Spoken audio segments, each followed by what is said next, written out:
Mi nombre es Mateo Reyes y tengo 32 años. Nací y crecí en el barrio de Belgrano, en Buenos Aires, Argentina, en una familia que desde afuera parecía perfecta. Mi papá, Roberto, era ingeniero civil y mi mamá, Patricia, profesora de literatura en una escuela secundaria del barrio de Palermo. Tengo 2 hermanas menores, Lucía y Sofía, y durante toda mi infancia compartimos un departamento de 3 ambientes en la calle Juramento, a pocas cuadras de la estación del tren. Los domingos íbamos a misa en la parroquia de la Inmaculada Concepción, y los sábados mi papá nos llevaba a comer helado a la heladería Grido de la avenida Cabildo. Recuerdo que en mi casa siempre se hablaba de responsabilidad, de ser un hombre de bien, de estudiar y salir adelante. Pero también recuerdo el silencio, ese silencio pesado que se instalaba después de las discusiones entre mis padres, que cada vez eran más frecuentes. Mi papá trabajaba muchísimo y llegaba tarde. Mi mamá se quejaba de estar sola criando 3 hijos. Y yo, siendo el mayor, sentía que tenía que ser fuerte, que no podía fallar, que no podía mostrar debilidad. Entré a estudiar Administración de Empresas en la Universidad de Buenos Aires, en la Facultad de Ciencias Económicas del barrio de Recoleta, en el año 2011. Recuerdo perfectamente el edificio de la facultad en la avenida Córdoba, ese lugar enorme lleno de estudiantes apurados, el olor a café barato de los carritos en la vereda, el ruido constante de colectivos y bocinas. Yo era un buen estudiante, responsable. Siempre entregaba los trabajos a tiempo. Siempre llegaba puntual. Pero por dentro sentía una presión constante, como si llevara una mochila llena de piedras en la espalda. Tenía 19 años cuando conocí a un grupo de compañeros que se juntaban después de clases en un bar llamado La Esquina de Merti, en la calle Tucumán, cerca de la facultad. Eran tipos divertidos, relajados, siempre con alguna historia que contar. Uno de ellos se llamaba Franco Domínguez, un pibe de Caballito que estudiaba economía y que tenía esa personalidad magnética que hacía que todos quisieran estar cerca de él. Franco siempre tenía dinero, siempre invitaba a la primera ronda de cervezas, siempre sabía qué decir para hacerte sentir parte del grupo. Una noche de viernes, después de rendir un parcial particularmente difícil de microeconomía, Franco nos invitó a su departamento en el barrio de Almagro, en una calle tranquila cerca de la Plaza Almagro. Era un departamento chico pero bien puesto, con pósters de bandas de rock en las paredes y una PlayStation conectada a un televisor grande. Había como 8 o 9 personas ahí, algunos los conocía de la facultad, otros no.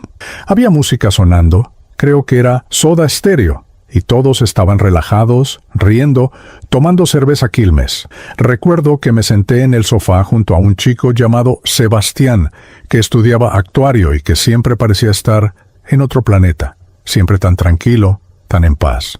Le pregunté cómo hacía para estar tan relajado con todo el estrés de la universidad, y él sonrió, se rió un poco y me dijo, «Hermano, la vida es muy corta para vivir tan tenso». Y entonces sacó de su mochila una bolsita transparente con algo adentro. No voy a mentir, yo sabía lo que era, había visto películas, había escuchado historias, pero nunca había estado cerca de eso, nunca. Mi corazón empezó a latir más rápido. Sentí una mezcla de curiosidad y miedo. Sebastián preparó todo con una naturalidad que me sorprendió, como si estuviera haciendo un café. Franco se acercó y me puso la mano en el hombro. «Tranquilo, Mateo. Es solo para relajarse un rato. No pasa nada. Una vez no hace nada». Esa frase. Una vez no hace nada. Esa maldita frase que se repetiría en mi cabeza miles de veces en los años siguientes. Recuerdo que dudé. Pensé en mi mamá, en mi papá, en todo lo que me habían enseñado.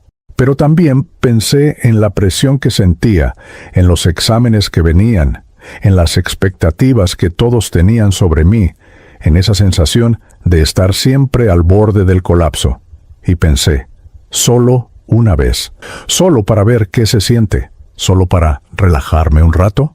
Fue un viernes, 15 de junio de 2012. Nunca voy a olvidar esa fecha. Nunca voy a olvidar el olor de ese departamento. una mezcla de incienso barato y humedad. Nunca voy a olvidar la sensación de mis manos temblando mientras tomaba lo que Sebastián me pasaba. Los primeros minutos fueron extraños, no sentí nada en especial. Pensé que tal vez era todo una exageración, que la gente hablaba mucho, pero que en realidad no era gran cosa. Pero entonces, de repente, algo cambió. Fue como si alguien hubiera apagado el volumen de todas las preocupaciones en mi cabeza. Esa voz constante que me decía, no eres suficiente, vas a fallar, tienes que esforzarte más. Simplemente se silenció. Por primera vez en años, sentí paz. Sentí que podía respirar. Sentí que el peso en mi pecho había desaparecido. Y esa sensación, esa maldita sensación, fue lo más peligroso que me pudo haber pasado. Porque en ese momento, en ese departamento de Almagro, con esa música sonando y esa gente riendo a mi alrededor, yo descubrí una forma de escapar. Una forma de no sentir la presión, la ansiedad, el miedo al fracaso. Una forma de ser, por un rato, alguien diferente, alguien relajado, alguien feliz. Esa noche volví a mi casa en colectivo, la línea 60 que pasaba por Corrientes. Eran como las 2 de la mañana. Entré despacio para no despertar a mis padres. Me metí en mi cama y me quedé mirando el techo. Sentía el corazón latiendo fuerte, pero no era miedo, era emoción. Era como haber descubierto un secreto que nadie más conocía. Me dije a mí mismo, está bien, fue solo una vez, no va a volver a pasar. Tengo control sobre esto. Pero no tenía control sobre nada. Al día siguiente desperté y todo parecía normal. Desayuné con mi mamá en la cocina, hablamos del clima, de las clases que tenía esa semana. Ella me preguntó si había dormido bien y yo le dije que sí, que todo estaba perfecto. Y en ese momento realmente creí que era verdad.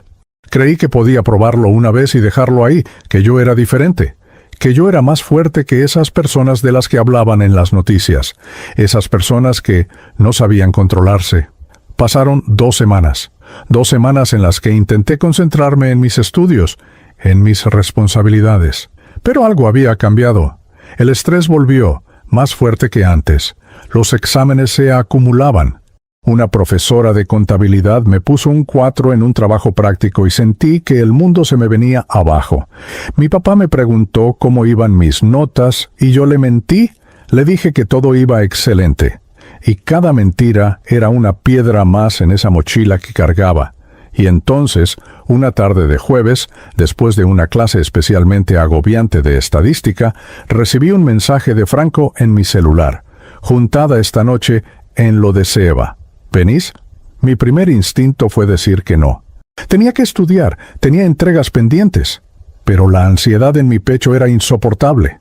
Recordé esa sensación de paz que había sentido aquella noche. Me dije a mí mismo, solo esta vez más, solo para aliviar la presión, después me concentro. Y fui. Y fue más fácil la segunda vez. Ya no había nervios, ya no había miedo, ya sabía qué esperar. Y la sensación fue tan buena como la recordaba, tal vez mejor. Porque esta vez yo sabía lo que estaba buscando, el silencio, la paz, el alivio. Esa noche, cuando volví a mi casa, ya no me sentí emocionado, me sentí aliviado. Y esa diferencia, aunque no lo supe en ese momento, lo cambió todo, porque ya no era curiosidad, era necesidad. En las semanas siguientes, las juntadas se hicieron más frecuentes. Primero era una vez por semana, los viernes, luego 2 veces, luego los miércoles también. Para romper la semana, decía Franco. Y yo siempre tenía una justificación. Es que estoy estresado, es que tengo mucha presión, es solo para relajarme. Empecé a llegar tarde a clases, empecé a faltar a algunas, me decía que después recuperaría, que solo necesitaba un respiro. Mis notas empezaron a bajar, pero no dramáticamente, no lo suficiente como para que alguien se preocupara. Yo seguía siendo el responsable, el que siempre se las arreglaba. Mi mamá notó que estaba más callado, más distante.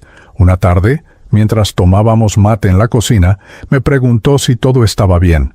«Sí, mamá, solo estoy cansado de la universidad», le dije. Y ella me creyó, porque yo seguía siendo su hijo, el mayor, el que nunca daba problemas, pero por dentro algo estaba cambiando. Cada vez que pasaba un día sin consumir, me sentía irritable, ansioso, inquieto. No podía concentrarme en nada. Todo me molestaba. Y la única forma de calmar esa sensación era volver a hacerlo. Recuerdo un domingo en particular. Estábamos todos en la casa de mis abuelos en San Isidro. Era el cumpleaños de mi abuela Rosa. Toda la familia estaba ahí, comiendo asado, riendo, contando historias, y yo estaba sentado en una silla en el patio, con un plato de comida que apenas había tocado, mirando mi celular, esperando que terminara todo para poder irme. Mi prima Martina, que siempre fue muy cercana a mí, se acercó y me dijo, «¿Qué te pasa, Mati? Te veo raro últimamente ya». Y yo le sonreí y le dije, «Nada, prima, solo estoy cansado». Pero la verdad era que yo ya no estaba presente. Mi cuerpo estaba ahí, pero mi mente estaba en otro lado, pensando en cuándo podría volver a sentir esa paz, ese alivio. Y así pasaron los meses, sin que nadie se diera cuenta, sin que yo mismo quisiera darme cuenta, porque admitir que tenía un problema significaba admitir que no tenía control, y eso era algo que mi orgullo no podía soportar. Yo seguía diciéndome, «Al, puedo parar cuando quiera. Esto no me controla a mí, yo lo controla a esto». Pero la verdad que todavía no quería ver, era que yo ya había cruzado una línea, y esa línea, una vez cruzada, era imposible de volver atrás solo con fuerza de voluntad. Todo empezó con una sola decisión, una sola noche, un solo sí, y yo nunca pensé que esa única decisión cambiaría absolutamente todo en mi vida. Pasaron 6 meses desde aquella primera vez en el departamento de Franco, y mi vida ya no era la misma, aunque yo me esforzaba por mantener la fachada. Era diciembre de 2012, época de exámenes finales en la facultad, y yo había reprobado 2 materias, análisis matemático segundo y derecho. Nunca en mi vida había reprobado un examen, nunca. Recuerdo estar sentado en el aula del segundo piso de la Facultad de Ciencias Económicas, mirando la hoja del examen de Derecho, y no poder concentrarme en ninguna pregunta. Las letras se movían, mi mente estaba en otro lugar, mis manos temblaban ligeramente. Entregué el examen casi en blanco y salí de ahí sintiendo una mezcla de vergüenza y rabia. En casa, mis padres esperaban que les contara cómo me había ido. Era la hora de la cena. Estábamos los 5 en la mesa. Mi mamá había preparado milanesas con puré, mi comida favorita. «¿Y, Mati, cómo te fue en los finales?», preguntó mi papá mientras cortaba su milanesa. Yo sentí un nudo en la garganta. «Bien, papá, aprobé todo», mentí, y vi cómo sus ojos se iluminaban con orgullo. «Sabía que podía confiar en vos, hijo», dijo. Mis hermanas sonrieron. Mi mamá me sirvió más puré, y yo me sentí como la peor basura del mundo.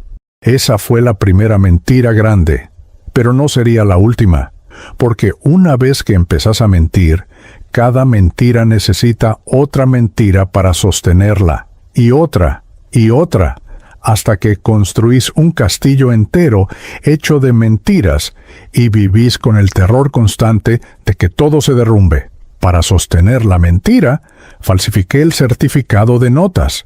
Sí, llegué a ese punto. Fui a un cibercafé en la calle Laval, en el centro. Pagué 50 pesos a un tipo que sabía usar Photoshop y le pedí que modificara mi certificado analítico para que pareciera que había aprobado esas 2 materias. Recuerdo estar parado en ese lugar oscuro que olía a cigarrillo y a cable quemado, esperando que este desconocido terminara de editar el documento, y sentir una vergüenza tan profunda que me daban ganas de vomitar. Pero la necesidad de mantener la imagen era más fuerte que la vergüenza. Llegué a casa, le mostré el papel a mis padres, y ellos lo pegaron con imanes en la heladera. Orgullosos. Cada vez que pasaba por la cocina y veía ese papel ahí, sentía que algo se rompía un poco más dentro de mí.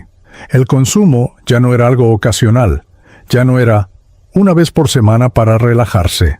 Era casi todos los días. Había pasado de juntarme con Franco y Sebastián a consumir solo en mi habitación, con la puerta cerrada, Mientras mis padres dormían o veían televisión en el living, me había vuelto experto en esconder, en disimular, en mentir.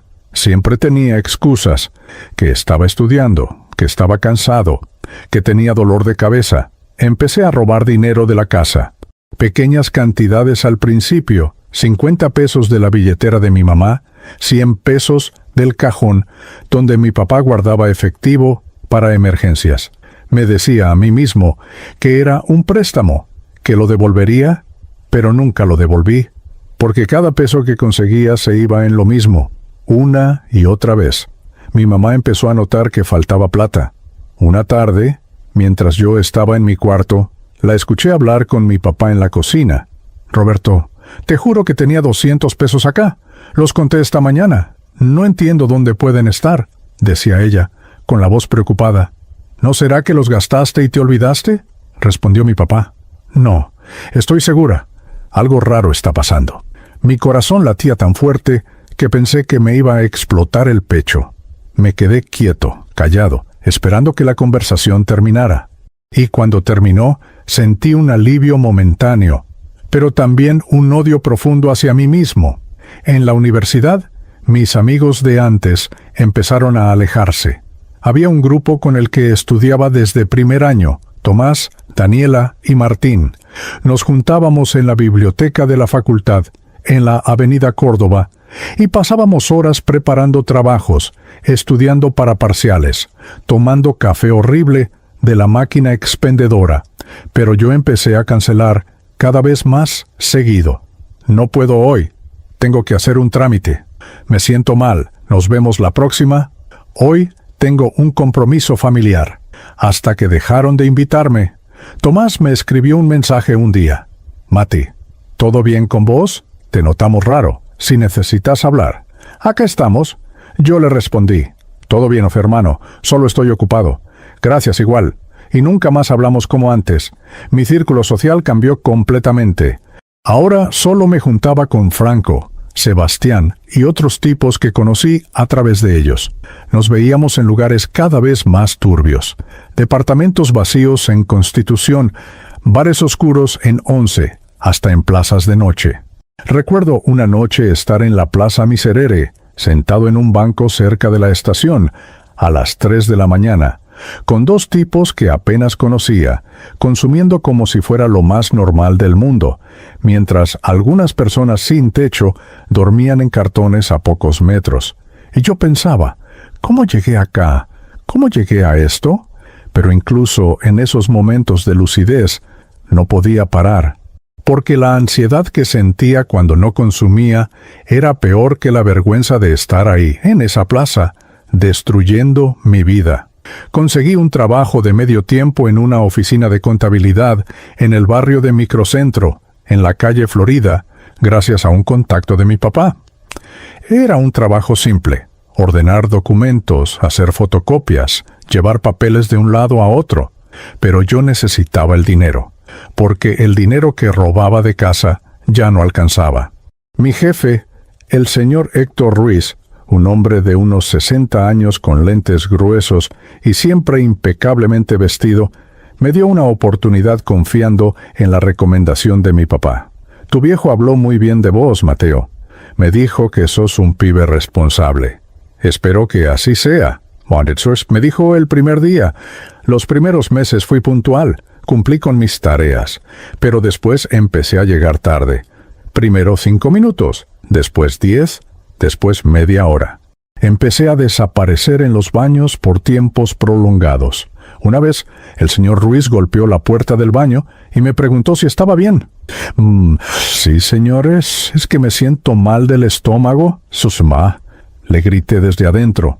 «Bueno, pero apúrate que hay trabajo que hacer», respondió. Una tarde, faltaron 500 pesos de la caja chica de la oficina. Era dinero que estaba destinado para pagar servicios. El señor Ruiz reunió a todos los empleados. Éramos solo 4 en la sala de reuniones. «Acá falta plata y necesito saber quién la tomó. Si alguien la necesitaba, podría haber pedido un adelanto, pero robar es inaceptable», dijo con una seriedad que me heló la sangre. Yo levanté la vista. Lo miré a los ojos y dije, «Yo no fui, señor Ruiz. No sé quién pudo haber sido». Y él me creyó, porque yo era el hijo de su amigo, el pibe responsable. 2 semanas después fui yo quien tomó otros 300 pesos. Y esta vez el señor Ruiz revisó las cámaras de seguridad. Me llamó a su oficina un viernes por la tarde. «Sentate, Mateo», me dijo. Su tono ya no era el mismo. Cerró la puerta, se sentó frente a mí y puso una carpeta sobre el escritorio. «Vi las cámaras. Fuiste vos». Mi mundo se detuvo. Intenté negar, balbucear alguna excusa, pero él levantó la mano. «No me insultes con más mentiras. Te voy a pedir que te vayas ahora mismo. No voy a decirle nada a tu papá porque lo aprecio, pero no quiero verte nunca más por acá. Y rezá para que no cambie de opinión y lo llame». Salí de esa oficina con una caja con mis cosas. Humillado, destrozado. Tomé el subte línea C en la estación San Martín y lloré todo el camino hasta Retiro. Gente me miraba, pero no me importaba. Llegué a casa. Le dije a mis padres que había renunciado porque el trabajo no me dejaba tiempo para estudiar. Y me creyeron, siempre me creían. Mi relación con mi familia se volvió insoportable. Yo estaba irritable todo el tiempo. Cualquier comentario me molestaba. Mi hermana Lucía, que en ese momento tenía 15 años, me pidió ayuda con un trabajo de matemáticas una noche. «Mati, ¿me ayudas con esto?» «No entiendo», me dijo, sentándose a mi lado en la mesa del comedor. Yo estaba ansioso, desesperado por encerrarme en mi cuarto. «No puedo ahora, Sor Lucía». «Pregúntale a papá», le dije secamente.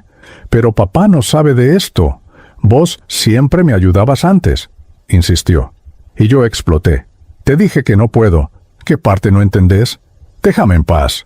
Ella se quedó callada, con los ojos llenándose de lágrimas. Tomó sus cosas y se fue a su cuarto. Mi mamá, que estaba en la cocina, se asomó. «Mateo, ¿qué te pasa? ¿Por qué le hablas así a tu hermana?» «No me pasa nada, mamá. Solo quiero que me dejen tranquilo». Y me encerré en mi habitación. Esa noche escuché a Lucía llorar en su cuarto, y yo, en lugar de ir a disculparme, consumí para no sentir la culpa. Empecé a vender mis cosas. Primero fue mi celular, un Samsung Galaxy que mi papá me había regalado por mi cumpleaños. Lo vendí en un local de compraventa en el barrio de Flores por 2,000 pesos. Les dije a mis padres que me lo habían robado en el subte. Después vendí mi notebook, una Lenovo que había comprado con tanto esfuerzo trabajando en vacaciones cuando tenía 18 años. La vendí por 3,000 pesos en una página de internet. Les dije que se había roto y que no tenía arreglo. Después empecé a vender cosas de la casa. Un reloj antiguo que mi papá tenía guardado en su armario. Un reloj de oro que había pertenecido a mi abuelo. Lo llevé a una casa de empeño en la calle Corrientes, cerca del obelisco. El tipo que me atendió me miró de arriba a abajo y me ofreció 1,500 pesos. «¿Vale mucho más?», le dije. «Es lo que hay, pibe. ¿Lo tomás o lo dejás?», respondió. Lo tomé. Cuando mi papá se dio cuenta de que faltaba el reloj, casi un mes después, armó un escándalo en la casa. «¿Quién tocó el reloj de mi papá? ¿Quién entró a mi armario?», gritaba. Todos negamos. Yo, con la cara más seria del mundo, también negué. «Ni idea, papá». «¿Estás seguro de que estaba ahí?». Y vi cómo la duda empezaba a carcomerse su mente, cómo empezaba a desconfiar de todos en la casa. Mi mamá empezó a cerrar con llave su habitación cuando salía. Mis hermanas también. La confianza en esa casa se había evaporado y yo era el culpable. Intenté parar varias veces. Me prometía a mí mismo, mañana no, mañana empiezo de nuevo. Tiraba todo lo que tenía a la basura. Bloqueaba los contactos de Franco y Sebastián, pero nunca duraba más de 2 días. El tercer día, la ansiedad era insoportable. No podía dormir, no podía comer, no podía pensar en otra cosa. Sudaba, temblaba, sentía que me iba a volver loco, y terminaba buscando la forma de conseguir más. Desbloqueaba los contactos, salía de casa con cualquier excusa, volvía al mismo ciclo. Una madrugada, creo que era marzo de 2013, tuve un ataque de pánico terrible. Estaba solo en mi cuarto. Eran como las 4 de la mañana, y de repente sentí que me moría. El corazón me latía tan rápido que pensé que me iba a dar un infarto. No podía respirar. Me arrodillé en el piso, agarrándome el pecho, pensando, este es el final, me voy a morir acá, solo, y mis padres van a encontrar mi cuerpo en la mañana y van a saber todo. Pero no me morí. El ataque pasó después de unos minutos que parecieron horas. Me quedé ahí, tirado en el piso, llorando en silencio, odiándome con cada fibra de mi ser. Y al día siguiente hice lo mismo de nuevo, porque eso es lo que hace la adicción. Te destruye, te muestra lo bajo que podés caer, y aún así volvés, una y otra vez. Perdí la cuenta de cuántas veces prometí cambiar, de cuántas veces juré que esa sería la última, de cuántas veces me miré al espejo y no reconocí a la persona que estaba del otro lado. Había perdido peso, tenía ojeras profundas, la piel pálida, los ojos sin brillo. Ya no era Mateo, era otra persona, una versión rota, vacía, perdida de quien alguna vez fui. Y lo peor de todo es que lo sabía.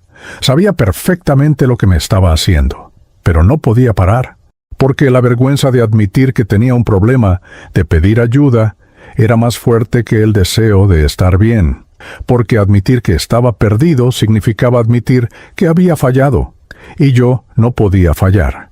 Yo era el hijo mayor, el responsable, el que siempre se las arreglaba. Pero por dentro ya no quedaba nada, solo un hueco enorme que intentaba llenar una y otra vez con algo que solo lo hacía más grande. Era julio de 2013, y yo había tocado un punto donde sabía que algo tenía que cambiar, o me iba a morir. No de forma dramática, no de un día para otro, sino de esa muerte lenta que te va consumiendo por dentro hasta que ya no queda nada de quién fuiste. Una noche, después de otro episodio de consumo que me dejó temblando y vomitando en el baño de mi casa, me miré al espejo y por primera vez me permití pensar la palabra que había evitado durante más de un año. Adicto. «Soy un adicto», susurré frente al espejo, con las manos agarrando el lavabo, las lágrimas corriendo por mi cara. Y en ese momento tomé una decisión. Me iba a ir lejos, a empezar de nuevo, a dejar todo esto atrás.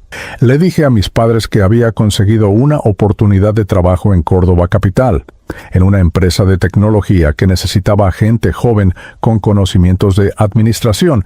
Era mentira, por supuesto. Pero ellos me creyeron porque querían creer, porque necesitaban creer que su hijo estaba bien, que estaba progresando. Mi mamá lloró cuando se lo conté. «Córdoba está tan lejos, Mati. ¿Vas a estar bien allá?», me preguntó mientras preparaba café en la cocina. «Sí, mamá, es una gran oportunidad. Necesito esto», le dije. Y ella me abrazó fuerte, y yo sentí que la estaba traicionando una vez más. Pero me aferré a la idea de que esta vez sería diferente, de que la distancia me salvaría. Vendí todo lo que me quedaba de valor. Una guitarra que nunca aprendí a tocar bien, algunos libros de la facultad, ropa que ya no usaba. Junté unos 6,000 pesos, le pedí prestado 3,000 más a mi papá, prometiéndole que se los devolvería con mi primer sueldo. «Estoy orgulloso de vos, hijo. Sé que vas a hacer las cosas bien allá», me dijo mientras me entregaba el dinero. Esas palabras me partieron el alma. En agosto de 2013 me subí a un colectivo de la empresa Chevalier en la terminal de Retiro con una mochila y una valija, rumbo a Córdoba. El viaje duró casi 10 horas. Me senté junto a la ventana y miré cómo Buenos Aires se iba haciendo cada vez más chica, cómo las luces de la ciudad desaparecían y daban paso a la ruta oscura. Me dije a mí mismo, «Esta es tu oportunidad. Nadie te conoce allá. Nadie sabe quién eres ni qué has hecho. Podés empezar de cero». Y por primera vez en mucho tiempo, sentí algo parecido a la esperanza. Llegué a Córdoba un martes por la mañana. La terminal de ómnibus estaba llena de gente apurada, el olor a empanadas y café, los colectivos urbanos entrando y saliendo. Tomé un taxi hasta el barrio de Nueva Córdoba, una zona céntrica cerca de la universidad, llena de estudiantes y edificios viejos con encanto. Había encontrado una pensión barata en la calle Independencia, a pocas cuadras de la Plaza España, a través de un anuncio en Internet.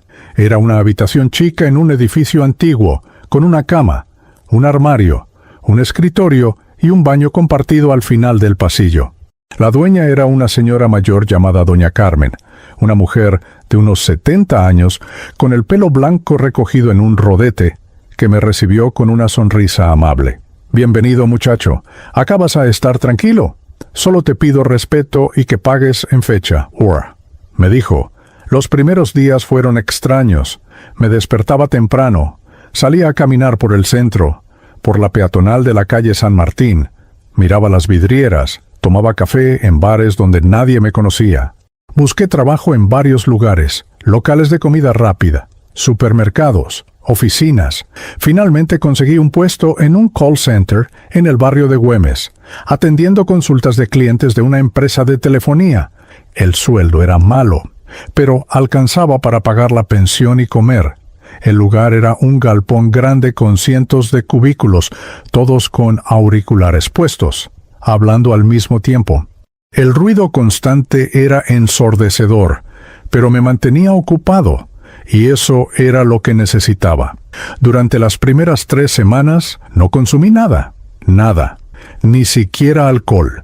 Evitaba los lugares donde sabía que podía haber tentación.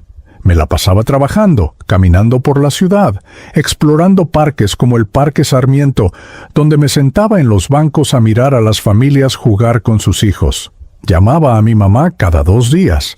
«¿Cómo estás, hijo?» «¿Te están tratando bien en el trabajo que está en?», me preguntaba. «Sí, mamá, todo bien. La ciudad es linda. Extraño la casa, pero estoy bien». Le mentía a medias porque sí extrañaba, pero también estaba aliviado de estar lejos. Pero entonces empezó la ansiedad. Sutil al principio, como una molestia en el fondo de mi mente. Me costaba dormir. Me despertaba en medio de la noche con el corazón acelerado, sudando. Durante el día, en el call center, me costaba concentrarme en las llamadas. Los clientes me gritaban por problemas que no eran mi culpa, y yo apretaba los puños debajo del escritorio, sintiendo una rabia que no sabía cómo controlar. Empecé a fumar cigarrillos, compraba un atado de Marlboro rojo en el kiosco de la esquina, y me fumaba medio atado por día. «Es solo para calmar los nervios», me decía. Una noche, después de una jornada especialmente difícil en el call center, donde un cliente me insultó durante 15 minutos seguidos, volví a la pensión y me tiré en la cama. Miré el techo lleno de grietas y manchas de humedad y sentí un vacío enorme. La ansiedad era insoportable. Mis manos temblaban. Pensé, solo una vez, solo para calmar esto. Después paro de nuevo. Tomé mi celular. Busqué en internet dónde podía conseguir lo que necesitaba. Córdoba es una ciudad grande. No fue difícil encontrar. Esa noche salí de la pensión y caminé hasta el Parque Las Heras, un lugar que había escuchado mencionar en el call center como una zona pesada. Llegué cerca de la medianoche. Había grupos de pibes en las esquinas, música cumbia sonando desde algún auto. Me acerqué a uno de los grupos. Le pregunté a un pibe si sabía dónde conseguir. Me miró de arriba a abajo, desconfiado. «¿Quién sos vos? ¿Sos Yuta?», me preguntó. «Oh, no, hermano. Solo necesito», le dije. Me hizo esperar 20 minutos mientras él llamaba a alguien. Finalmente llegó otro tipo en moto. Me vendió lo que necesitaba y se fue. Volví a la pensión, me encerré en mi cuarto y consumí. Y fue como volver a casa. Como reencontrarme con un viejo amigo que me había extrañado. La paz que sentí fue inmediata, abrumadora, y lloré. Lloré porque sabía que había fallado.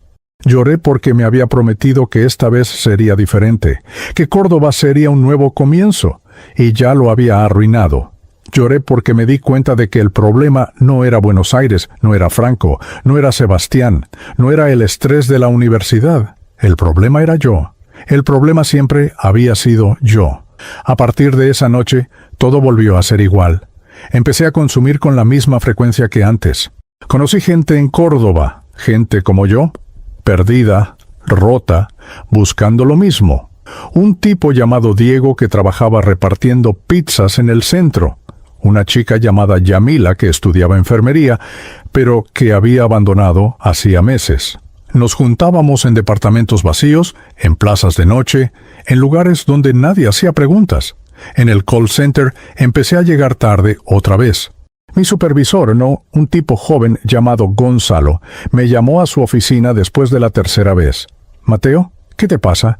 Empezaste bien, pero ahora estás fallando. Necesito que te pongas las pilas o voy a tener que dejarte ir», me dijo. «Perdón, Gonzalo, he tenido problemas personales. No va a volver a pasar», le prometí, y me dio una oportunidad más, pero volví a llegar tarde. Y faltó plata de mi billetera que había dejado en mi mochila durante el turno. Otros empleados también reportaron que faltaba dinero de sus cosas. Gonzalo revisó las cámaras y me vio hurgando en mochilas ajenas durante el descanso. Me despidió en el acto. «No puedo creer que hayas hecho esto, Mateo. Confiaba en vos. Anda, toma tus cosas y no vuelvas», me dijo con una mezcla de decepción y asco. «Sin trabajo. El dinero se acabó rápido. Dejé de pagar la pensión. Doña Carmen me buscó varias veces. Mateo, necesito que me pagues o vas a tener que irte», me decía con firmeza pero sin enojo. Yo le prometía que le pagaría pronto, que había tenido un problema con el banco. Cualquier excusa. Pero nunca le pagué. Una tarde llegué a la pensión y encontré mis cosas en 2 bolsas en la entrada. «Lo siento, muchacho, pero no puedo seguir esperando. Necesito que te vayas», me dijo doña Carmen, y yo tomé mis bolsas y me fui. Pasé 2 semanas durmiendo en lugares diferentes, en la casa de Diego, en el departamento de Yamila, a veces en plazas cuando no tenía dónde más ir. Comía poco, solo lo que podía conseguir. Vendí mi ropa, mis zapatos buenos, todo. Llamé a mi mamá desde un locutorio en el centro. «Mamá, necesito que me mandes plata. Tuve un problema, me robaron», le dije. Ella, preocupada, me preguntó si estaba bien, si necesitaba volver a casa. «No, mamá, estoy bien. Solo necesito un poco de plata para salir adelante». Me mandó 2,000 pesos por Western Union. Los retiré y los gasté en 3 días. Una noche estaba tan desesperado que intenté robar en un supermercado chino en el barrio de Alberdi. Metí 2 paquetes de arroz y unas latas de atún debajo de mi campera. Pero el dueño me vio en las cámaras y me detuvo en la salida. Pibe, dame lo que llevas ahí», me gritó. Yo intenté correr, pero él me agarró del brazo. Otros clientes se quedaron mirando. Tuve que devolver todo, humillado, mientras el dueño me decía: «Si te vuelvo a ver por acá, llamo a la policía». Salí de ahí con la cara roja de vergüenza, sintiendo las miradas de todos clavadas en mi espalda. Me di cuenta de que Córdoba no había sido la solución. Pensé que tal vez otro lugar sería mejor. Conseguí algo de plata vendiendo mi celular y compré un boleto de colectivo a Rosario. Y Rosario es más grande, hay más oportunidades, me dije. Era octubre de 2013. Llegué a Rosario y repetí el mismo patrón. Conseguí una pieza en una pensión en el barrio de Pichincha, cerca del río Paraná. Busqué trabajo. Encontré algo temporal en un depósito de materiales de construcción en el barrio de Saladillo. Duré 2 meses. Conocí a otros como yo, consumidores, dealers, gente perdida. Consumí más que nunca. Las calles de Rosario eran duras, más que Córdoba, más que Buenos Aires. Vi cosas que no quiero recordar. Vi gente golpeada, robada, gente que moría en la calle y nadie hacía nada. Una madrugada estaba en una plaza cerca del monumento a la bandera, consumiendo con un tipo que apenas conocía, cuando escuchamos sirenas de policía. «¡Corre, boludo! ¡Corre!», me gritó el tipo. Y corrimos. Yo corrí por calles que no conocía, sin saber a dónde iba, solo corriendo, con el corazón en la garganta, sintiendo que en cualquier momento me iban a atrapar. Me escondí detrás de un contenedor de basura, en una calle oscura, y me quedé ahí, temblando. Durante media hora. Cuando finalmente salí, estaba solo. El tipo con el que estaba había desaparecido. Volví a la pensión caminando, descalzo porque había perdido un zapato al correr, sintiendo que había tocado fondo otra vez. Pero el fondo siempre era más profundo de lo que pensaba. En diciembre de 2013 volví a Buenos Aires, no porque quisiera, sino porque no tenía más opciones. No tenía dinero, no tenía trabajo, no tenía nada. Llamé a mi mamá desde una cabina telefónica en la terminal de retiro. «Mamá, estoy acá. Necesito volver a casa», le dije. Mi voz se quebró. Ella no hizo preguntas. «Vení, hijo. Te estamos esperando», Cés me dijo. Cuando llegué a casa, mi familia me recibió con abrazos, con lágrimas. «¿Qué pasó, Mati? ¿Por qué no nos contaste que las cosas estaban mal?», me preguntó mi papá. Yo inventé una historia sobre que la empresa había cerrado, que había tenido problemas económicos, que había intentado salir adelante solo pero no pude. Ellos me creyeron, o quisieron creerme. Me dieron mi habitación de vuelta, mi mamá me preparó comida, mis hermanas me abrazaron. Y yo me sentí el peor ser humano del mundo, porque sabía que les estaba mintiendo otra vez. Me prometí que esta vez sí iba a cambiar, que Buenos Aires sería diferente porque ahora sabía lo que no quería. Busqué ayuda. Llamé a una línea telefónica de adicciones que encontré en Internet. Hablé con una mujer que me escuchó con paciencia y me dijo que había grupos de apoyo, que había tratamiento. Pero cuando me dijo que tenía que admitir frente a mi familia que tenía un problema, colgué. No podía.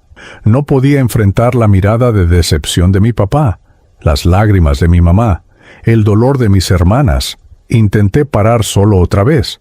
Tiré todo, bloqueé contactos, me encerré en mi cuarto durante una semana. Pero la ansiedad volvió, más fuerte que nunca. Los recuerdos de todo lo que había hecho, de toda la gente que había lastimado, me atormentaban día y noche. No podía dormir, no podía comer. Mi mamá tocaba la puerta preguntándome si estaba bien, y yo le gritaba que me dejara tranquilo. Al 8º día salí de la casa. Busqué a Franco. Él se sorprendió de verme. «¿Mateo? Pensé que te habías muerto, mi hermano». «¿Dónde estuviste?», que me dijo. «Por ahí, buscando algo mejor, pero no encontré nada», le respondí. Y esa noche volví a consumir. Y todo el esfuerzo, todas las promesas, todas las esperanzas se desvanecieron en un instante. Me di cuenta de algo terrible. No importaba dónde fuera, no importaba cuántas veces intentara empezar de nuevo, no importaba cuántas ciudades recorriera. El problema me seguía a todos lados porque el problema vivía dentro de mí. Y yo solo, con mi fuerza de voluntad, con mis promesas vacías, nunca iba a poder vencerlo. Era como estar en un laberinto sin salida, corriendo en círculos, chocando contra las mismas paredes una y otra vez, sangrando, cayendo, levantándome y volviendo a caer. Y cada caída era más dolorosa que la anterior, porque cada caída me quitaba un poco más de esperanza, un poco más de fe en que algún día podría ser libre. Era marzo de 2014 y yo ya no era una persona. Era un fantasma caminando por la vida, una sombra de quien había sido alguna vez. Habían pasado casi 2 años desde aquella primera noche en el departamento de Franco, y en ese tiempo había perdido todo lo que alguna vez me importó. Mi dignidad, mi futuro, la confianza de mi familia, el respeto por mí mismo. Pero lo peor es que ya ni siquiera me importaba. Había llegado a un punto donde solo existía para consumir, donde cada día era simplemente una cuenta regresiva hasta la próxima vez que pudiera sentir esa paz falsa, ese alivio momentáneo que duraba cada vez menos. Vivía en la casa de mis padres, pero era como si no estuviera ahí. Pasaba días enteros encerrado en mi habitación, saliendo solo para ir al baño o para robar algo de comida de la heladera cuando todos dormían. Mi cuarto era un desastre, ropa sucia tirada por todos lados, platos con restos de comida de días atrás, las cortinas siempre cerradas porque no soportaba la luz del sol. El olor era terrible, una mezcla de sudor, humedad y descuido. Mi mamá intentaba entrar para limpiar, pero yo le ponía llave a la puerta. «Mateo, por favor, déjame entrar. Esto no puede seguir así», me suplicaba desde el pasillo, y yo le gritaba que me dejara en paz, que no necesitaba su ayuda. Mi papá ya casi no me hablaba. Lo veía en las mañanas cuando salía al trabajo. Cruzábamos miradas en el pasillo, y él solo negaba con la cabeza, con una mezcla de tristeza y rabia en los ojos. Una noche lo escuché hablando con mi mamá en su habitación. «Patricia, ese no es nuestro hijo. Ese es un extraño. No sé qué le pasó, pero tenemos que hacer algo, decía mi papá con la voz quebrada. Dale tiempo, Roberto. Está pasando por algo difícil. Va a salir de esto, respondía mi mamá, siempre aferrándose a la esperanza. ¿Tiempo? Ya le dimos tiempo. Hace meses que está así. Esto no es normal. Algo está muy mal con él. Yo escuché toda esa conversación desde mi cuarto, con la oreja pegada a la pared, y sentí una mezcla de odio y culpa que me revolvió el estómago. Mis hermanas me tenían miedo. Lucía, que ahora tenía 16 años, me evitaba completamente. Si me cruzaba en el pasillo, bajaba la cabeza y caminaba rápido hacia su cuarto. Una tarde la encontré llorando en la cocina. «¿Qué te pasa?», si le pregunté, aunque en el fondo no me importaba realmente. «Nada. Déjame tranquila», me respondió. «Dale, contame. Soy tu hermano», insistí. Ella levantó la vista con los ojos rojos e hinchados y me dijo algo que me destrozó. «Ya no te reconozco, Mateo. Ya no sos mi hermano». Mi hermano era bueno, era cariñoso, me ayudaba con la tarea. Vos sos otra persona y me das miedo. Y salió corriendo a su cuarto. Me quedé ahí parado en la cocina, con sus palabras resonando en mi cabeza como martillazos. ¿Había dejado la universidad por completo? Ni siquiera me molesté en hacer el trámite de baja formal. Simplemente dejé de ir. Todos mis compañeros, mis profesores, todo ese mundo había quedado atrás. A veces recibía mensajes de Tomás preguntándome dónde estaba, si estaba bien, si necesitaba algo. Nunca le respondí. Eventualmente dejó de escribir. El dinero era un problema constante. Ya no tenía nada más que vender. Ya había robado todo lo que podía robar de mi casa sin que fuera demasiado obvio. Empecé a pedirle plata prestada a gente que conocía, viejos amigos del secundario, primos lejanos, cualquiera. Inventaba historias elaboradas, que necesitaba para un tratamiento médico, que me habían robado, que tenía que pagar una deuda urgente. Algunos me daban por lástima, otros por compromiso, pero nunca devolvía nada. Un día me encontré con Mariana, una chica con la que había salido brevemente en el secundario, en la calle Santa Fe, cerca de la estación del subte. Ella estaba con su novio, los dos vestidos prolijos, con bolsas de compras, sonriendo. Me vio y su sonrisa se congeló. «¿Mateo? ¿Sos vos?», me preguntó acercándose con cautela. Yo debía verse terrible. Había perdido como 15 kilos, tenía la ropa sucia, el pelo largo y desprolijo, barba de varios días. «Sí, soy yo». «¿Cómo estás, Mari?», le dije, intentando sonar normal. «Bien, bien. ¿Y vos? Hace tiempo que no te veo», respondió, mirándome de arriba a abajo con preocupación. Su novio se quedó un poco atrás, incómodo. «Estoy bien, todo bien», mentí. Hubo un silencio incómodo. «Bueno, me tengo que ir». «Cuídate, Mateo», me dijo, y se fue rápido, casi corriendo, como si mi sola presencia la contaminara. Franco también se había alejado. Un día fui a buscarlo a su departamento de Almagro y me dijo que no podía seguir viéndome. «Mateo, hermano, vos estás muy mal. Yo también consumo. Sí, pero vos estás en otro nivel. Estás destruido. No puedo tenerte cerca porque me arrastrás», me dijo en la puerta de su edificio, sin siquiera invitarme a pasar. «¿De qué hablas, Franco? Vos me metiste en esto», le grité. «Nadie te obligó, hermano. Cada uno es responsable de sus decisiones. Yo puedo controlarme, vos no. Lo siento, pero no quiero verte más».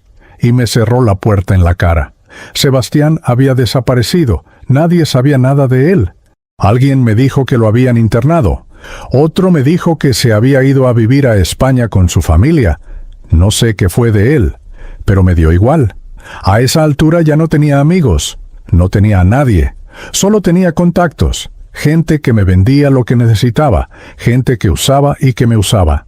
Empecé a frecuentar lugares cada vez más peligrosos. Había una villa cerca de Retiro, Villa 31, donde conseguía más barato. Iba ahí de noche, caminando por pasillos estrechos entre casas precarias, con la música cumbia a todo volumen, perros ladrando, nenes jugando en la calle a pesar de la hora. La primera vez que fui, un pibe de unos 15 años me detuvo en la entrada. ¿Qué buscas, gato?, me preguntó con agresividad. Vengo a ver a Tincho, le dije, usando el nombre que me habían dado. El pibe me miró de arriba a abajo, desconfiado, y finalmente me dejó pasar. Última casa al fondo, la de Puerta Verde, y no jodas con nadie en el camino. Tincho era un tipo de unos 30 años, con tatuajes en el cuello y las manos, una cicatriz que le cruzaba la mejilla. Vendía desde la puerta de su casa, con su mujer y sus hijos, adentro viendo televisión. ¿Cuánto querés?, me preguntó sin saludar. Lo que me alcance con esto, le dije, mostrándole 200 pesos arrugados que había robado de la cartera de mi mamá. Me dio algo envuelto en papel film. La próxima, trae más o no te vendo, me dijo, y me hizo un gesto para que me fuera. Salí de ahí caminando rápido, con el corazón latiendo fuerte, sintiendo las miradas de todos en la villa. Escuché que alguien me gritaba algo, pero no me detuve. Llegué a la avenida, tomé el colectivo 93 de vuelta a Belgrano, y durante todo el viaje me aferré a ese paquete en mi bolsillo, como si fuera lo único que me mantenía con vida. Y tal vez lo era. Las cosas en mi casa llegaron a un punto crítico una tarde de abril. Mi mamá había escondido su cartera porque yo ya le había robado varias veces, pero yo la encontré debajo de su cama. Saqué 1,000 pesos que tenía guardados para pagar el gas. Cuando ella se dio cuenta, explotó. Nunca, en toda mi vida, había visto a mi mamá tan enojada. Entró a mi cuarto sin golpear, con la cartera en la mano. ¿Fuiste vos? ¿Me robaste la plata que tenía guardada para pagar las cuentas?, me gritó. Yo estaba tirado en la cama, casi ni la miré. No sé de qué hablas, le dije. No me mientas más, Mateo. Estoy harta de tus mentiras. ¿Qué te pasa? ¿Qué te está pasando?, gritaba con lágrimas en los ojos. No me pasa nada, déjame en paz, le grité de vuelta. Mi papá apareció en la puerta. ¿Qué está pasando acá? Le robó 1,000 pesos de mi cartera. Tu hijo nos está robando, Roberto, le dijo mi mamá. Mi papá me miró con una expresión que nunca voy a olvidar, una mezcla de odio y decepción tan profunda que me heló la sangre. Devolvé la plata ahora, me dijo con voz baja pero firme. No tengo nada, mentí. Devolvé la plata ahora, me gritó. Y yo, en un arranque de rabia, me levanté y le grité, no tengo nada, déjenme en paz de una vez. Mi papá dio un paso hacia mí y por un momento pensé que me iba a pegar, pero se contuvo. Quiero que te vayas de esta casa. Ya no sos bienvenido acá, me dijo. Mi mamá lo agarró del brazo. Roberto, ¿no? Sí, Patricia. Ya no más. ¿Esto se terminó? ¿Que se vaya? Esa noche empaqueté algunas cosas en una mochila. Algo de ropas, documentos, lo poco que me quedaba. Mis hermanas me miraban desde la puerta de su cuarto, asustadas. Mi mamá lloraba en la cocina. Mi papá estaba sentado en el living, con la cabeza entre las manos. Salí de esa casa sin mirar atrás, cerrando la puerta despacio, sintiendo que había perdido lo último que me quedaba. Pasé las siguientes 2 semanas durmiendo donde podía, en la casa de algún conocido que todavía me aguantaba, en estaciones de tren, en plazas. Una noche dormí en el Parque Centenario, en Caballito, tirado en un banco, tapado con mi campera, temblando de frío. Me despertó un policía dándome golpecitos en las piernas con su bastón. «Anda, móvete de acá». «Esto no es un hotel», me dijo. Me levanté desorientado, con el cuerpo dolorido, y caminé sin rumbo por la ciudad vacía de madrugada. Llegué a un punto donde dejé de comer regularmente. No porque no quisiera, sino porque cada peso que conseguía lo usaba para lo mismo. Bajé tanto de peso que la ropa me quedaba enorme. Tenía la piel pálida, los ojos hundidos, me salían moretones en los brazos que no sabía de dónde. Una vez me miré en el espejo del baño de una estación de servicio y no me reconocí. Parecía un muerto viviente. El 17 de mayo de 2014, un sábado, fue la noche más oscura de mi vida. Era de madrugada, serían las 4 de la mañana. Yo estaba en un departamento abandonado en el barrio de Once, en la calle Pueyrredón, con 2 tipos que apenas conocía. El lugar era una porquería. Paredes con humedad, cables colgando del techo, colchones viejos tirados en el piso, jeringas y basura por todos lados. Había consumido más de lo normal, mucho más. intentando llenar ese vacío que nunca se llenaba, intentando sentir algo, cualquier cosa. Pero esta vez fue diferente. Sentí que el corazón me latía demasiado rápido, tan rápido que pensé que se me iba a salir del pecho. Me costaba respirar. Empecé a sudar frío. Intenté pararme, pero me caí. Los dos tipos que estaban ahí ni se dieron cuenta, estaban en su propio mundo. Me arrastré hasta una esquina del cuarto, agarrándome el pecho, sintiendo que me moría. Y en ese momento, tirado en el piso de ese lugar horrible, rodeado de basura y miseria, tuve un pensamiento muy claro. No quiero despertar. No quiero seguir viviendo así. Esto es el infierno y no tiene salida. Cerré los ojos y recé por primera vez en años. No era un rezo formal, no era el Padre Nuestro, ni nada que me hubieran enseñado de chico. Era solo un grito desesperado en mi mente. Dios, si existís, si realmente estás ahí, por favor ayúdame. No puedo más, no puedo seguir así. Si tengo que morir, que sea ahora. Pero si hay alguna forma de salir de esto, mostrámela, porque yo solo no puedo. Y lloré. Lloré como nunca había llorado en mi vida. Lloré por todo lo que había perdido, por toda la gente que había lastimado, por el hijo que había sido y que ya no era, por el hermano que había decepcionado, por el futuro que había destruido con mis propias manos. Lloré hasta quedarme sin fuerzas, hasta que ya no me salían más lágrimas. Eventualmente el efecto pasó. Mi corazón se calmó. Seguía vivo, aunque una parte de mí no quería estarlo. Me quedé ahí tirado, mirando el techo lleno de manchas, escuchando los ronquidos de uno de los tipos, los autos pasando por la calle, alguna sirena a lo lejos. Cuando amaneció, salí de ese lugar. Caminé por 11, por esas calles llenas de gente apurada yendo a trabajar, vendedores ambulantes acomodando sus puestos, el olor a café y a facturas. Yo era invisible para todos, solo un linchera más, un perdido más en la ciudad. Llegué hasta la iglesia de San Francisco, en Alsina y Defensa, en el barrio de Montserrat. Era una iglesia enorme, antigua, con esas puertas de madera pesadas. Nunca supe por qué entré. No era religioso. No había pisado una iglesia en años excepto en algún casamiento o funeral. Pero ese día algo me empujó a entrar. Adentro estaba oscuro y fresco. Olía a incienso y a madera vieja. Había algunas personas rezando en los bancos, viejitas con mantillas. Algún hombre de traje que paró a rezar antes de ir al trabajo. Me senté en el último banco, al fondo, y me quedé ahí, mirando el altar, las velas encendidas, la imagen de Cristo en la cruz. Y en ese silencio, en ese lugar sagrado, sentí algo que no había sentido en mucho tiempo, una pequeña chispa de esperanza. No sé si fue Dios hablándome o si fue mi propia conciencia despertándose, pero sentí claramente una voz en mi interior que me decía, todavía hay tiempo, todavía hay una salida, pero no la vas a encontrar solo. Salí de esa iglesia con una certeza, tenía que pedir ayuda, ayuda real. No podía seguir huyendo, no podía seguir mintiéndome, no podía seguir creyendo que algún día iba a poder controlar esto por mi cuenta. Tenía que rendirme. Tenía que admitir que estaba perdido, que era un adicto, que necesitaba ayuda desesperadamente, y por primera vez en 2 años, esa idea no me llenó de vergüenza, me llenó de alivio. Salí de la iglesia de San Francisco ese domingo por la mañana y caminé sin rumbo por el centro de Buenos Aires. Tenía esa certeza de que necesitaba ayuda, pero no sabía cómo pedirla ni dónde buscarla. Pasé por la Plaza de Mayo, vi a las familias caminando, a los turistas sacando fotos de la Casa Rosada, a los vendedores de choripán preparando sus parrillas.